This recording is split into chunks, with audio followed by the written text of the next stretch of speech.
नमस्कार श्रोताबिन, म आज हजुरहरूलाई एउटा विशेष किसिमको भाइरसको बारेमा जानकारी गराउन गइरहेको छु। Nipah virus. निपा भाइरस के हो, यो कसरी सर्दछ, यसका लक्षणहरू के छन् र यसबाट बच्ने उपायहरू के छन् भनेर म तपाईँहरूलाई यो अडियो भिडियो मार्फत जानकारी गराउनेछु।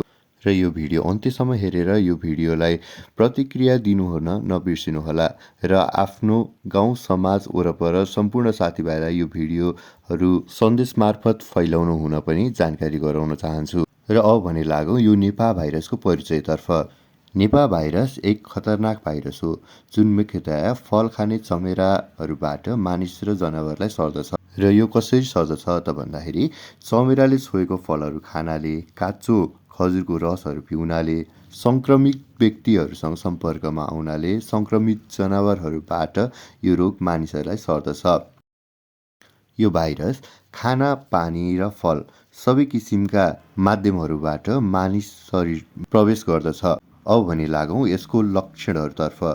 तपाईँहरूलाई टाउको दुखाइ हुने, बान्ता हुने, खोकी लाग्ने, सास फेर्न गाह्रो भए जस्तो हुने, अल्मलिने, अक्मकाउने र बेहोस हुने लगायतका लक्षणहरू देखा पर्दछन्।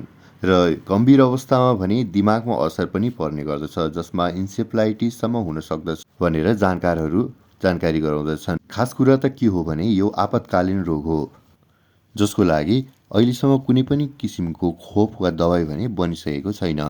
र अब भने यसबाट बच्ने उपायहरूको बारेमा जानकारी गराउँदछु। मुख्यतया चमेराले छोएको फलहरू नखानुहोस्, काँचो खजुराको रस नपिउनुहोस्, साबुन पानीले हात बारम्बार धुने र बिरामीसँग सम्पर्क गर्दा मास्कहरू लगाउने लगायतका विशेष किसिमका क्वारेन्टाइन र सोसियल डिस्टेन्स नै यसको मुख्य बच्ने उपायहरू रहेको छ। सचेत बनौँ, सुरक्षित बनौँ, निपा भाइरसबाट ज्यान जोगाउँ।